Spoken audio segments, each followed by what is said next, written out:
Redki ljudje so še takšni kot ti, vsem se neskončno mudi.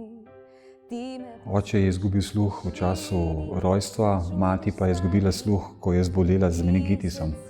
Tako da moj prvi svet je svet gluhih.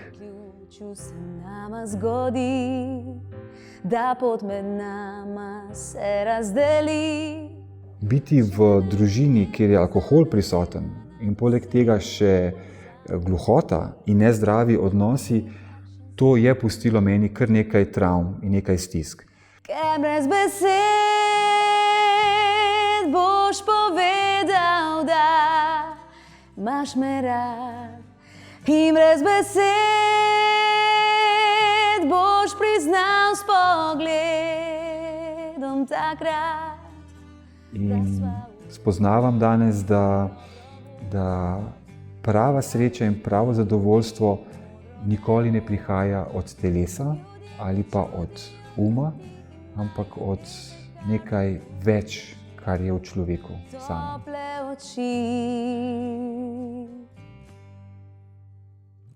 To nisem jaz, mi je zapisal ob rob svojemu bogatemu kurikulumu.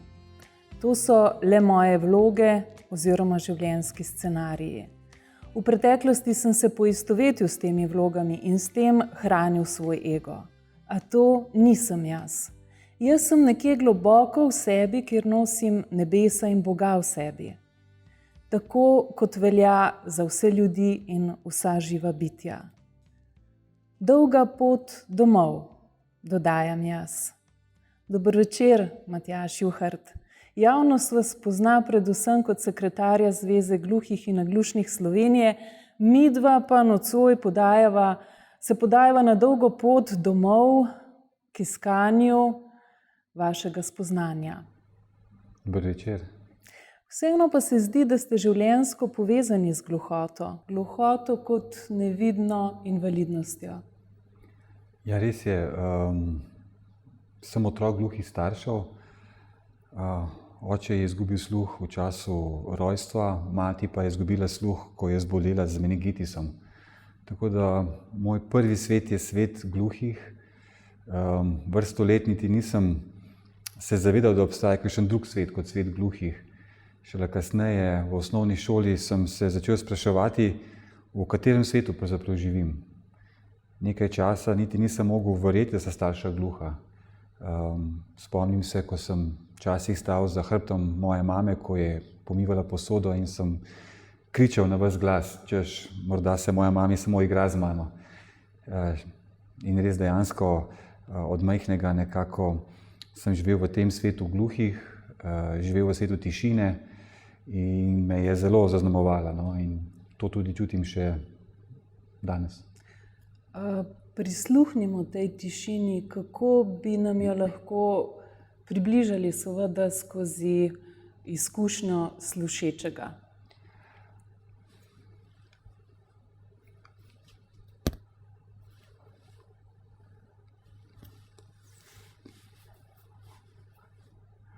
Tako nekako pravzaprav gluhi vidijo televizijo, slike brez zvoka, in če ni nekih podnapisov ali tolmača, ki bi to odtolmačil znakovni jezik, je sicer gluhim televizija okno v svet, a brez nekih pripomočkov mrtva slika na ekranu.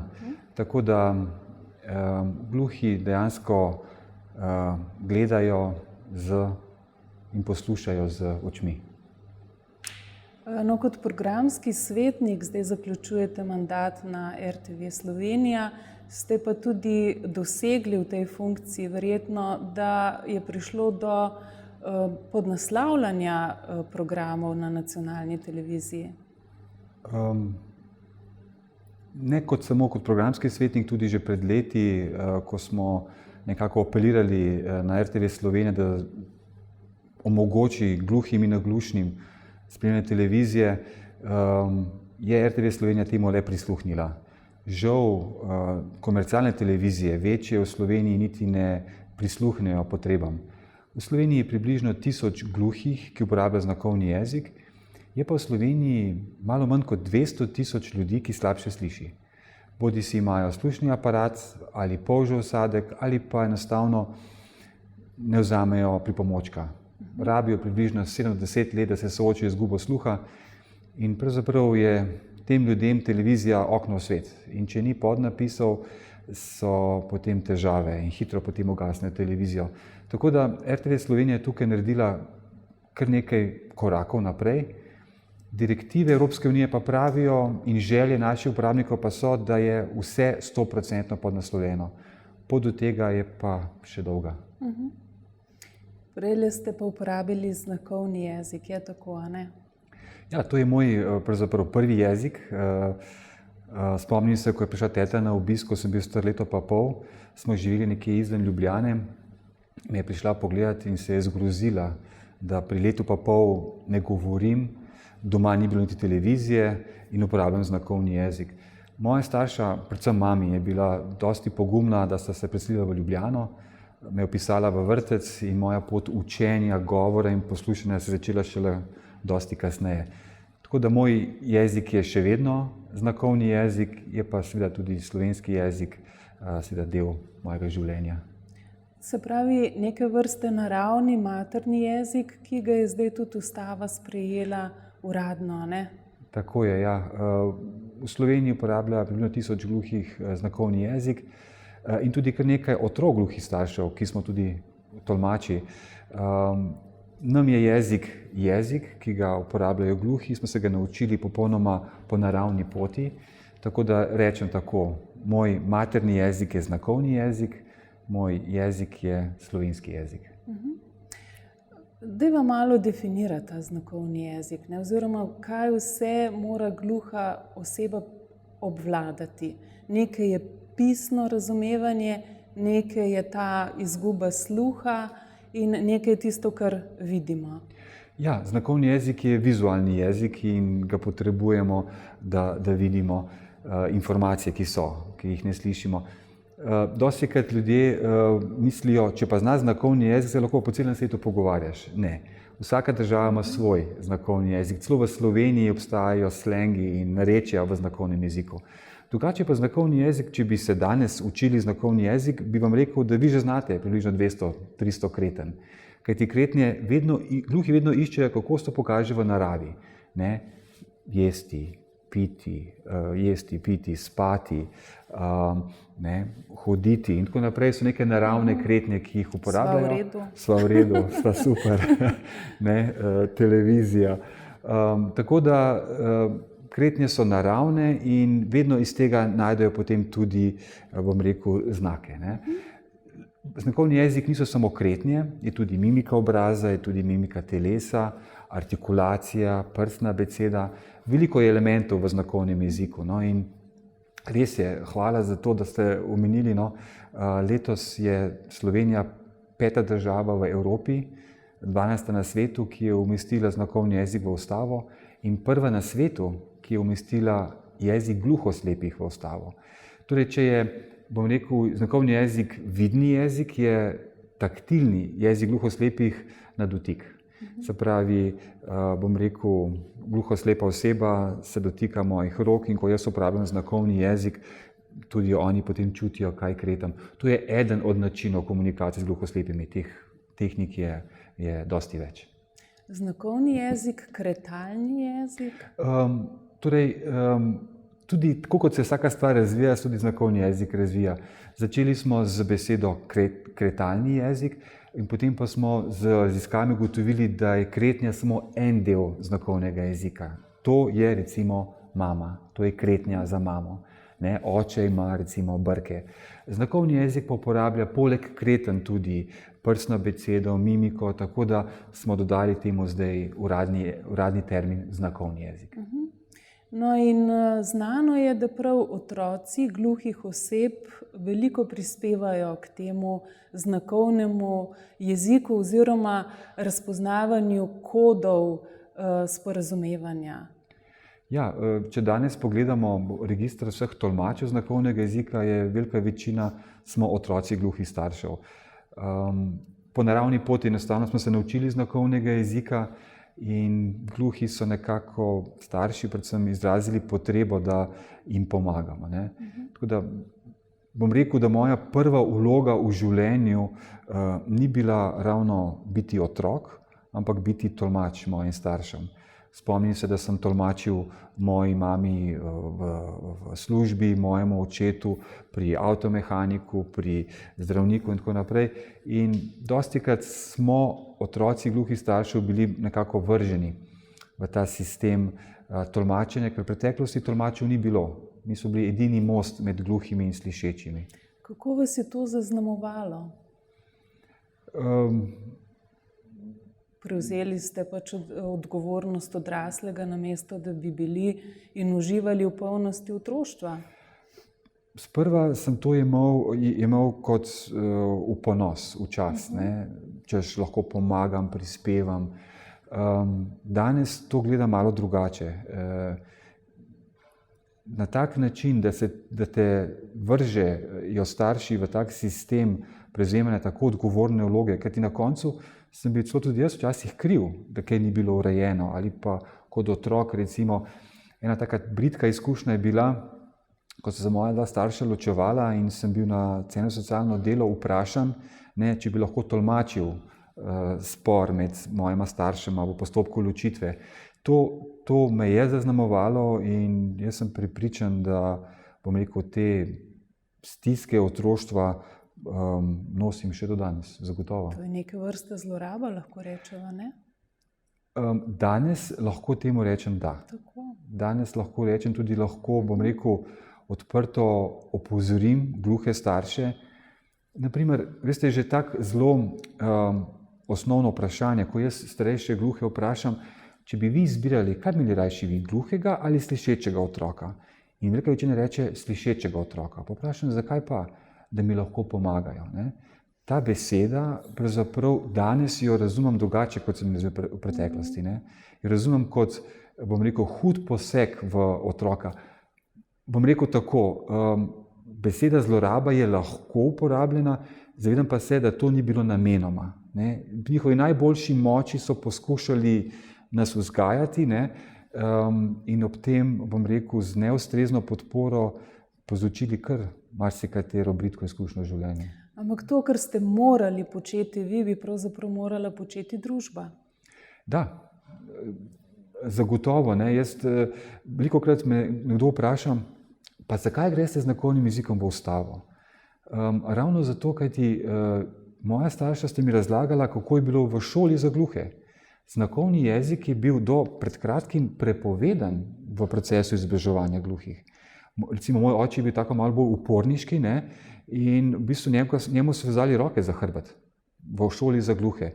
Moja mama je bila malo bolj pridna, ni bila tako pripredljiva in je pač dostikrat imela roke pod mizo, ker v razredu se kretati ni smelo. In zato pravzaprav iz tega izobraževalnega sistema pravzaprav izvira največji greh o tako slabi izobrazbi gluhih, o pismenosti gluhih, o slabših delovnih mestih, socialnemu položaju. In to se pozna potem tudi širše na socialni strukturi in tudi v družini, primarni družini. Kako danes gleda država na to nevidno invalidnost? Oziroma, nekje sem prebrala, da je še vedno v veljavi nek star sporazum, samoupravni sporazum iz ne vem katerega leta prejšnjega stoletja.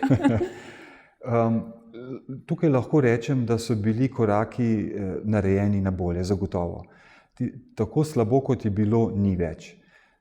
So še nekje sive lise, vendar lahko rečemo, recimo danes imajo gluhi pravico do tolmača, danes se pojavlja tolmač na tiskovnih konferencah, danes imajo gluhi zaposlitvene možnosti, kot jih niso imeli v preteklosti. Siva lisa, ki je še vedno, je pa izobraževanje gluhih.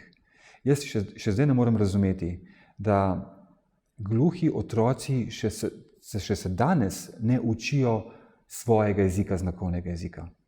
Še danes ne. Predmeta znakovni jezik sploh ni. Ko grem jaz na ministrstvo in razlagam, to je tako, kot da bi mi ukinili predmet slovenščina. Ne moreš tega jezika uničiti, država pa trenutno še vedno ne priznava predmeta slovenski znakovni jezik.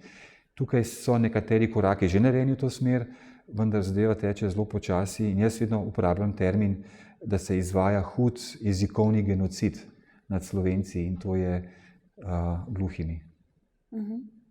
Skratka, nevidna invalidnost, ki jo tako rekoč ne opazimo, posledice so pa lahko travmatične. Kako se počuti gluha oseba, ki je nekako odrinjena na rob družbe? Tako kot vsi mi imamo potrebe, želimo biti uspešni, ljubljeni, želimo biti uveljavljeni, imeti izbiro in tako naprej, tudi gluhi imajo podobne potrebe. Vendar svoje potrebe ne morejo tako uresničevati, ker so omejeni. Omejeni so v možnostih izbire, tako da dostikrat so, bom rekel, gluhi, v svojem kreativnem življenju zelo omejeni. Ne morejo kar tako prosto, bom rekel, gledati določenih oddaj na televiziji ali iti v gledališče ali iti na nek pogovor, predstavitev, ker so vedno odvisni od tolmačev, če je na voljo seveda, in tudi ga morajo financirati. Tako da ta občutek odrinjenosti jim ostaja v življenju in jih močno zaznamuje. In to tudi pokažejo tudi v medsebojnih odnosih ali pa širše v svojih družinah. So osamljeni, ogroženi. Zagotovo ta socialna izoliranost človeka, ki je absolutno socialno bitje, se kaže v obliki nasilja, zlorabe drog, alkohola, drugih nezdravih vzorcev vedenja, tako da je med gluhimi tega kar veliko, kar precej. Ste svetovalec v Reha centru znotraj zveze. Kaj to pomeni? Komu seveda svetujete večinoma gluhim osebam, pa tudi njihovim svojcem, si predstavljam? Ja, jaz torej ravno zaradi teh, bom rekel, težkih izkušenj gluhih, pa tudi nas, otrok gluhih staršev, smo pred leti ustanovili ta svetovalni center, kjer poskušamo pomagati gluhim osebam. Jaz bom tako rekel, v današnji družbi je, vsaj po mojem mnenju, duševno zdravje ta trenutek najpomembnejše. Mislim, da se premalo pogovarjamo o nekem zdravem duševnem zdravju in govorim nasplošno v družbi, pri gluhih pa sploh. Danes recimo gluh, ki se ukvarja, ki se sooči z neko obliko odvisnosti ali z motnjami v duševnem zdravju ali z nekimi psihiatričnimi težavami, se nima nikamor za obrniti. Ni strokovnjakov, ki bi znali znakovni jezik. Tako da mi zdaj počasi gradimo nek sistem, kjer bi lahko individualno ali v partnerskih odnosih lahko svetovali v znakovnem jeziku. Tako da je pa seveda, jaz po osnovni izobrazbi nisem psiholog ali psihoterapevt, sem pa šel skozi proces izobraževanja, sem ta znanja si pridobil, da lahko počasi gradimo, bom rekel, to zavest, da tudi gluhi imajo potrebe po duševnem zdravju. Ste profesor defektologije in tudi zdaj zunanji sodelavec Univerze na Primorskem, a ne? Ja. Ja, kaj to pomeni, defektologija? Kaj vse in kako vam ta študij pomaga pri vsakdanjem delu z gluhimi osebami? Ja, jaz bom rekel, pri 17 letih me je začela invalidnost mojih staršev hudo motiti. Tako da pri 17 pa pol sem celo... Obdobje pubertete? Pubertete, ja. Nekako sem takrat dejansko pobegnil od doma in me potem ni bilo doma 3 leta. Najprej sem šel za 1 leto v vojsko, nato pa potem v 2 leti v tujino in nekako se nisem hotel soočiti z mojimi starši in to invalidnostjo. In ko sem se vrnil nazaj, po 3 letih v Slovenijo, sem želel študirati in me je nekako energija prepeljala nazaj v to specialno pedagogiko, defektologijo. Še vedno takrat nisem bil prepričan, da želim študirati in delati prav z gluhimi. Jaz sem se bolj usmeril v otroke s posebnimi potrebami. Ko sem doštudiral, so prihajale ponudbe za delo, najprej na Zavodu za gluhe in naglušne v Ljubljani, nato na Zvezi gluhih in naglušnih. In nekako sem se naučil, da v življenju sem se naučil, da naredi življenju ne. No. Če ti kaj pride nasproti, je za to nekaj lepega in dobrega. In tudi, bom rekel, vaše vabilo, ko ste me povprašali, sem si rekel, življenje hvala še za eno tako priložnost v življenju. Tako da s tem sledim in sprejemam življenje, to, kar ti pride k tebi, je zate najbolje. Ste pa tudi coacher in svetovalec, in sicer iz realitetne terapije in teorije izbire. Kaj to pomeni? Bom rekel, moje razmišljanja danes so tlakovana z, bom rekel, kar nekaterimi življenjskimi preizkušnjami. No. Bodi si starši, bodi si z, bom rekel, mojim iskanjem samega sebe, no, navsezadnje. Tako da zelo mlad sem se tudi poročil, imava 2 čudovita otroka in po 12 letih je sledila ločitev, ki me je pravzaprav precej zabolela, no? In takrat sem se pravzaprav začel spraševati, kaj delam narobe, kaj je tisto, kar ne deluje. In takrat sem iskal kar dosti teh strokovnjakov, pomoči, nekako se nisem nikjer našel, dokler nisem nekako spoznal teorijo izbire in se vpisal pravzaprav na ta študij, bolj da si rešim svojo lastno kožo. Inštitut Williama Glasserja v Kranju. V Kranju je inštitut, ki izobražuje svetovalce in terapevte iz modalitete teorije izbire. Jaz sem jih kar nekaj preizkusil, drugih modalitet, nekako mi niso bile blizu, tam je pasala in pravzaprav sem začel študij predvsem, da si rešim svojo lastno kožo. Zakaj do tega prihaja, kaj se je zgodilo, zagotovo sta za ločitev odgovorna oba. Ne? Tako kot sta odgovorna za odnos vedno oba. In ta študij pravzaprav mi je preko študija sem si zacelil rane, dobil nov uvid v te odnose, na to področje dela in s to teorijo potem nadaljujem tudi pri svojem delu. Bodisi v službi pri vodenju ali pri svetovanju ali pa zdaj tudi doma v novem partnerskem odnosu. No pa povejva na kratko, predstaviva, kdo je William Glasser. William Glasser je pravzaprav psiholog, psihoterapevt, ki, bom rekel, je bil leta in leta, bom rekel, v položaju svetovanja, psihoterapevtskega svetovanja. Nato pa je pravzaprav skozi prakso spoznal nekatere zakonitosti teorije izbire, predvsem v smislu, da moje življenje je moja izbira. Jaz nimam vpliva nad vašimi izbirami, ne, in nekako tudi ljudje nimajo moč vplivati nad mojim vedenjem in moje vedenje je moja izbira. Ne. Vse največ, kar lahko dam, je moja informacija, ne, in kar lahko prejmem, je vaša informacija. To so neke temeljne 3 zakonitosti teorije izbire, ki pa potem jih lahko vpelješ bodisi v delo, odnos in pa tudi svetovanje. Ne. Izpostavil pa je tudi vprašanje patologije možganov, ne? In v bistvu, ki je bila takrat še zlasti v rabi oziroma v praksi konvencionalnih psihiatrov. Teorija izbire je tudi teorija, ki morda navzven deluje zelo togo oziroma zelo trdo. Češ, ne, saj smo vsi v odnosih in vsi vplivamo en na drugega. Res je, vsi vplivamo en na drugega toliko, kolikor si mi dovolimo ali pa želimo. In bom rekel, ena zrelost, pri njemu mi je zelo všeč, ko opisuje zdrav in nezdrav odnos. In bom rekel, to, da sem jaz imel gluhe starše, je že lahko, bom rekel, en temelj možnosti nekih stisk in travm. Je pa žal zaradi gluhote mojega očeta bil prisoten tudi alkohol in je pravzaprav bolj kot me je gluhota zaznamovala, me je pravzaprav alkohol zaznamoval.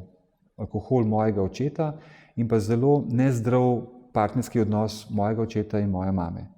Ne? In preko teorije izbire sem pravzaprav ugotovil, ne, da v nezdravem odnosu ne more biti zdravega produkta. Ne?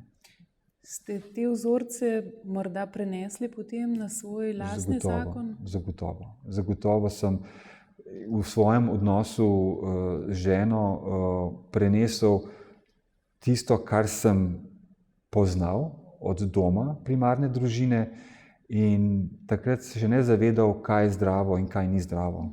In zagotovo to, bom rekel, ni zdravo. Ne? In to, da otrok, bom rekel, recimo, zadnji primer enega svetovanja je bil, ko sta prišla starša z problematičnim otrokom. Tako sta ona opisovala. Ne? In sta govorila o tem, kakšne težave ima vse njun otrok. In glas se pravi tako. Ne? Torej, največ, kar lahko starš naredi za svojega otroka, je, da ljubi svojega partnerja. Torej, če se imata starša rada in izkazujeta to ljubezen in spoštovanje in sodelovanje, je to najboljši vzorec za vzgojo svojega otroka. Ne rabi se ti z otrokom ukvarjati. Ne rabiš mu ti razlagati, kaj je prav in kaj ni prav, ker otrok je toliko pameten, da to vidi svojih staršev. Ne? In ta teorija izbire ravno o tem govori, ne, da pravzaprav je zdrav odnos, odgovornost obeh. In moja dva starša tudi danes seveda priznata in tudi sta oba ločena, seveda živita ločeno, ne, priznata pravzaprav, da je bilo to okolje, v katerem sem odraščal, nezdravo. Sta pa seveda odraščala v svojem nezdravem okolju. Ne, recimo, moj oče je bil edini gluh v družini, moja mami edina gluha v svoji družini. Veste, ko grem jaz recimo z mojo mami k njenim staršem na obisk ali pa k njenim družini na obisk, oni se sploh ne sporazumevajo, ker se ne razumejo. In jaz vstopam kot tolmač, ne? Enako pri očetu. Tako da oba sta potegla najboljš, kar sta znala, dala sta najboljš, kar sta znala meni. Jaz pa sem zagotovo zelo močno vplival tudi na moj partnerski odnos in na svoji dve hčerki, recimo, danes. Kaj vse ste morali korigirati? Kaj vse še korigiram? Kaj vse še korigiram je? Mislim, prvo, kar je pomembno, je, da se moram tega zavedati. Da se moram tega zavedati. Se pravi, osveščati, razumeti, spreminjati lastno vedenje, ne? Tako bom rekel,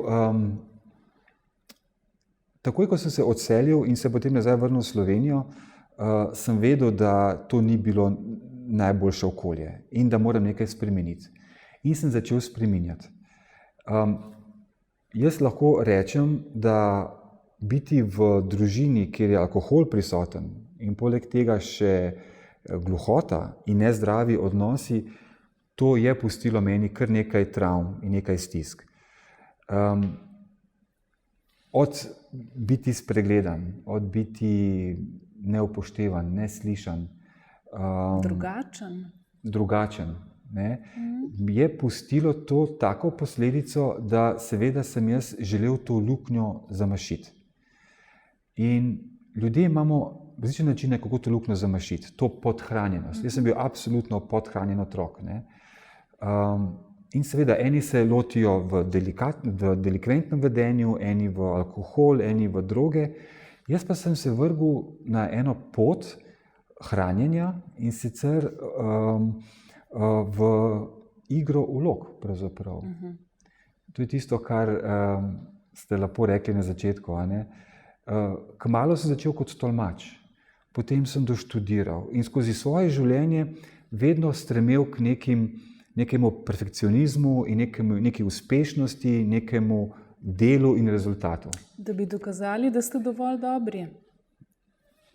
Ne, da bi to vedel takrat. Ne? Torej, res je, zdaj to razumem, da pravzaprav vse te vloge sem mislil, ne bodo nahranile. Ne? A veste, kaj je problem? To je problem potem tega, da nikoli ni dovolj. Nikoli te taka vloga ne zadovolji, da lahko rečeš, zdaj pa to dovolj. Ne? In ponovno, ne, kasneje te udari življenje in ugotoviš, da si igral nezdravo igro. No? Torej, skozi delo, skozi... Tako da bom rekel, zato sem pozoren, da rečem, da sem na delovnem mestu sekretar Zveze gluhih, sem to in to, ne? Se pa s tem več ne poistovečam. Ne? Sem se pa v preteklosti. Ne?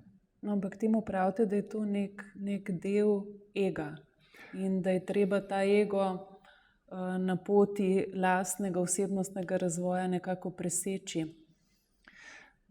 Spoznavam, da pravzaprav sem bil ampak veste, zelo sem bil v umu.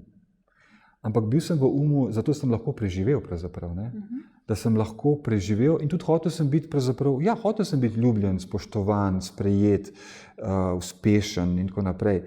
Vendar moja igra z umom me nikoli ni pustila zadovoljnega, bom rekel, zadovoljenega. Ne? Že ko sem delal, že sem bil nekje naprej. Ne? Že ko sem zaključil en projekt, že sem bil nekje naprej. Ne? In nikoli ni bilo dovolj. In danes to razumem, da je človek pravzaprav fizično bitje, da je človek umsko bitje in da je človek duhovno bitje. In jaz sem bil podhranjen v duhovnem smislu kot otrok in sem iskal svoj smisel življenja v umskem in pa v telesnem. In spoznavam danes, da prava sreča in pravo zadovoljstvo nikoli ne prihaja od telesa ali pa od uma, ampak od nekaj več, kar je v človeku samem. Kaj je to?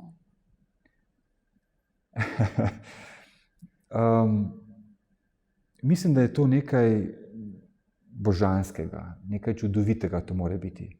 Jaz mislim, da je človek in živo bitje, ki je nekaj fascinantno prečudovitega. In da vsi nosimo nekako Boga v sebi, kot ga razumemo. Ne? In jaz mislim, da vsak od nas nosi Boga v sebi. Jaz skozi svojo mladost sem iskal tudi Boga, tudi v cerkvi, tudi skozi cerkev in iskal to pot. Jaz mislim, da čutim, da pravi smisel življenja ne more biti izven človeka, ampak je v njegovi biti to, kar je. Se pravi, vse že imamo in imamo seveda tudi kot svobodna bitja izbiro, da se odločamo, kdo smo in kaj smo.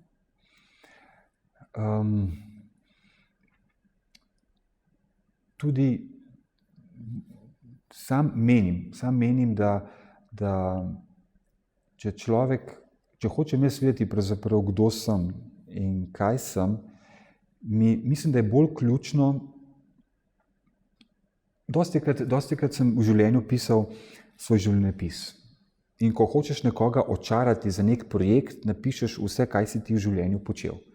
Ne? In od tega usposabljanja, izpita in vloge in tako naprej. Ne? Zdaj pa takole. Če dam jaz na stran to, naprimer, sem Matjaž, daj ime stran. Sem partner, daj to stran. Sem oče, daj to za trenutek, dajmo na to vse stran. Če daš na stran vse vloge, ki jih imaš v življenju, da sem oče, da sem partner, da sem, ne vem, vodja, da sem svetnik, da sem profesor na fakulteti, da nam to vse stran, kaj pa ostane?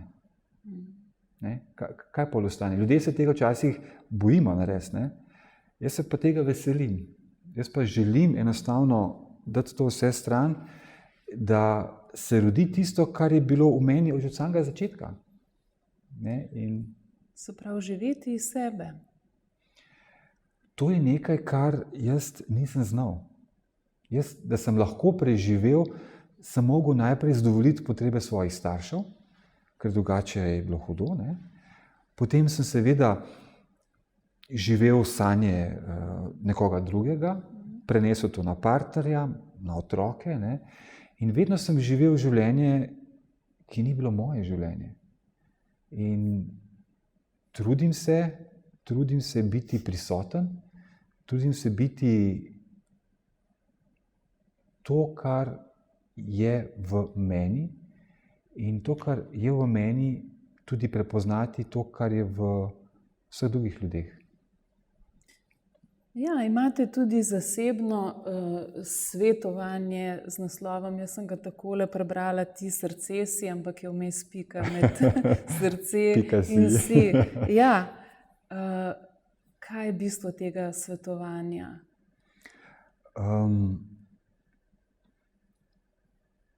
Kdo smo, zakaj smo, čemu stremimo? Zelo, torej, da lahko pravzaprav svetovanje je proces rasti obeh. Tistega, ki svetuje, in tistega, ki prejema svetovanje. Tako da v prvi vrsti svetovanje je namenjeno obema. Tudi jaz osebno rastem, ko sem v procesu svetovanja. Seveda, ta trenutek, ko je seveda oseba, ki potrebuje neko pomoč, ali je to družinska dinamika, ali osebnostni razvoj, ali coaching, poskušam jaz z nekimi teoretičnimi znanji, teorije izbire, nekimi duhovnimi spoznanji preko Cerkve Jezusa Kristusa, ali z nekimi svojimi osebnimi izkušnjami, to vse skupaj združiti v to, kar menim, da današnja psihoterapija in psihologija preveč poudarja vloge. Mislim, da danes, ko poslušam svoje kolege, svetovalce in psihoterapevte, te vodijo v smislu krepitve ega. Jaz pa ga se skušam izogibati. Jaz mislim, da odgovor na življenje niso v tehnikah, da se tega življenja ne moreš naučiti. Jaz mislim, da ne moreš naučiti človeka, kako ne razmišlja, kako ne živi, ampak vso bogatstvo človeka je že v nas samih.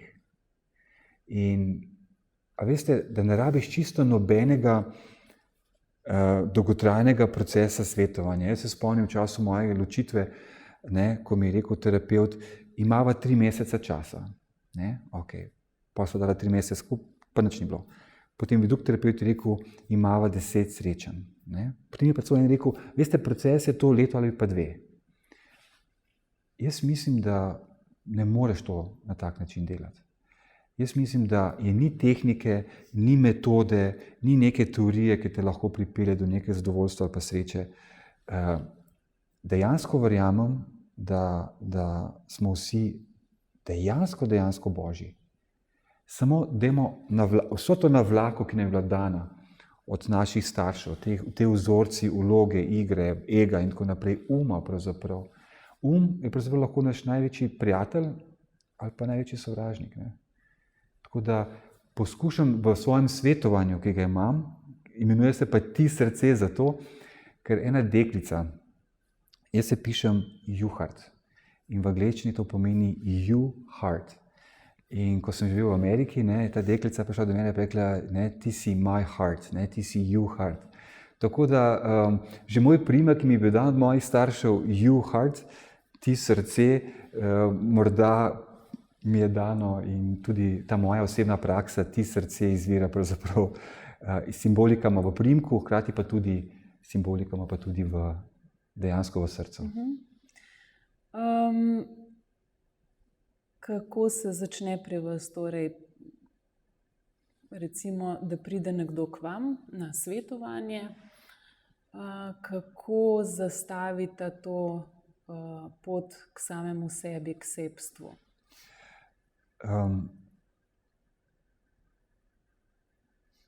Gre za neko reorganizacijo vzorcev tistega, kar nas omejuje, in od tam načrtovanje v drugačno smer. Uporabili ste besedo reorganizacija in je ključna. Če človeku poveš, kdo pravzaprav je, človek niti ne rabi več knjig in teorij in tehnik in ne vem kaj še vse do tega pride. Kako vi veste, kdo je?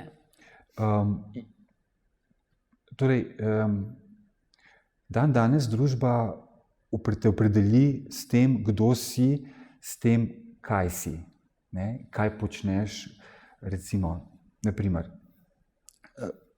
Človek išče identiteto s tem, kaj znam, ne? Se pravi, kakšne ima spretnosti, ne? Bom rekel, kaj znam delati, ne? Se pravi spretnosti ali pa znanja, kako izgledam.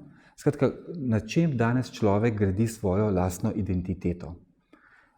Znam, izgledam, koga poznam, kakšne se spretnosti imam in tako naprej. Vse to izhaja iz uma. Človek je mnogo več, kot je Zdaj pa, lahko greš ti pod a greš pa potem ti nad In ko človek pravzaprav si dovoli spoznati, da ni on ta vloga, ki jo igra, ampak je duhovno bitje z nekimi neomejnimi potenciali, potem to on počasi spoznava pri sebi. To spoznava v odnosu z mano. To prenese potem v svoje življenje. Je pa dejstvo, da človek, tudi ko to spozna, potrebuje to utrjevati v tem svetu. Ne? Jaz pravim, da na tem svetu je vedno več ljudi, ki to duhovno spoznava, jo živi, po drugi strani pa vedno več ljudi, ki se od tega odmika. In ta prepad med eno in drugo skupino postaje vedno večji in ta svet vedno bolj nor. Pravite, da je da najpomembnejše stvari v našem življenju ostanejo najpomembnejše. To, kar je najpomembnejše v življenju, običajno spoznamo takrat, ko se umaknemo od vseh teh nujnih stvari. Ne? Mi smo vsakodnevno okupirani z nekimi nujnimi obveznostmi. To je nujno, to je nujno, to je nujno in potem počasi pozabimo, kaj je pomembno in kaj je najpomembnejše. Ne, tako nekako to je v 3 nivojih. Ne? Najpomembnejše je pomembno, kar je nujno. In jaz bi tako rekel, ne? Če človek želi spoznati, kaj je njemu najpomembnejše, je prvi korak to, da za trenutek najprej odstrani vse to, kar je nujno. Običajno to človek najde v tišini. Eni temu rečejo meditacije, eni temu rečejo zen, eni temu rečejo joga. Jaz pravim, da je dovolj, da se človek umakne v naravo, umakne se v tišino, umakne se iz vseh teh tehničnih zadev, socialnih omrežij in medijev, se sam s sabo sooči in si dovoli, da narava poskrbi za njegov razcvet. Da prepustiš se. In ko se to začne rojevati, take stvari naravno potem odpadajo. Problem je, da se ljudje tega ne upajo narediti. Oziroma je to kar eno tveganje in je tudi boleče tveganje. Razvoj vedno spremlja bolečina. Vedno. Brez bolečine ni razvoja. Zase pravite, da ste vseživljenjski raziskovalec vere in Boga. Ja, jaz pri mojih 18 letih, ko nekako sem se soočal z mojim iskanjem, sem spoznal misionarje Cerkve Jezusa Kristusa, svetih iz poslednjih dni, znani kot mormonska cerkev, ne? In skozi sporočila Jezusa in Kristusovega nauka pravzaprav našel neko novo pot skozi cerkev in skozi Boga. Pot vernika skozi cerkev je lahko čudovita pot. Lahko je pa tudi nevarna pot, da se človek ne identificira z samo cerkvijo in da ne identificira cerkev z Bogom. Tako da jaz to moje življenje skozi Cerkev Jezusa Kristusa danes jemljem kot eno globoko hvaležnost za možnost poznavanja Boga tudi preko Cerkve Jezusa Kristusa in preko nauka, Evangelija, Svetega pisma in tako naprej. Danes menim, da Bog ni tam nekje daleč stran, da božanstvo ni tam nekje, kar nas čaka, ni tam, kamor gremo, da če ti Boga ne živiš sedaj in če ti danes nisi v Božjem kraljestvu, potem ti tudi Božje kraljevstvo v prihodnosti bo popolnoma neznano. Torej, če želiš živeti z Bogom in želiš živeti v Božjem kraljevstvu, kot rečemo dostikrat, moraš že zdaj živeti z Bogom in z Božjim kraljestvom, ker drugače ti bo tista zgodba popolnoma tuja. Tako da jaz se zavedam, da sem omejen v mojih spoznanjih, omejen sem v mojem razumevanju tega življenja.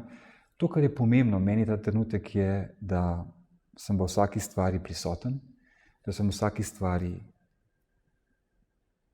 s strastjo in predanostjo zraven in prepustim se življenju toka, da se rodi. In vse, kar se rodi, je lepo.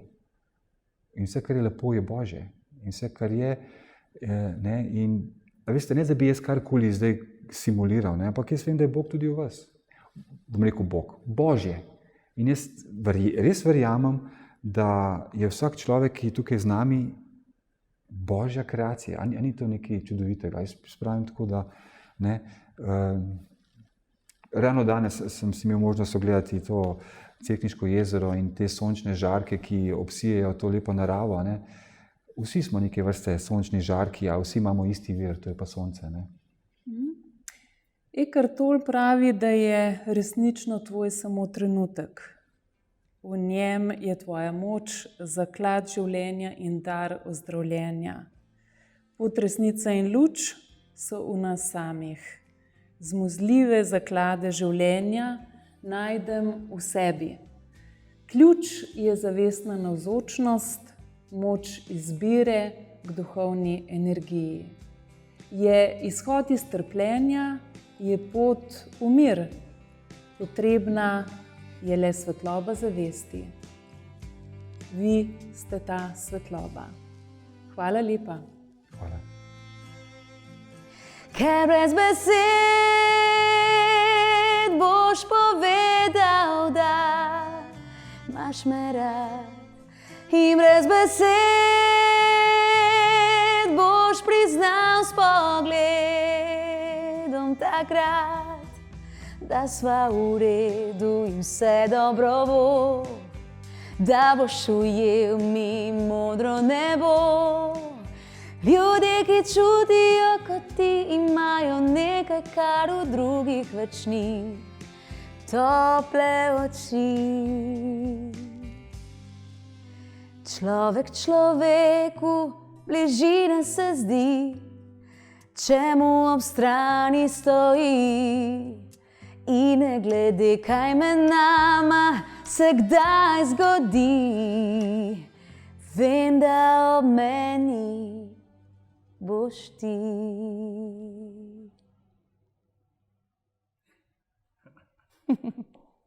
Nina, hvala. Hvala tebi. Jaz sem pa tako užival danes.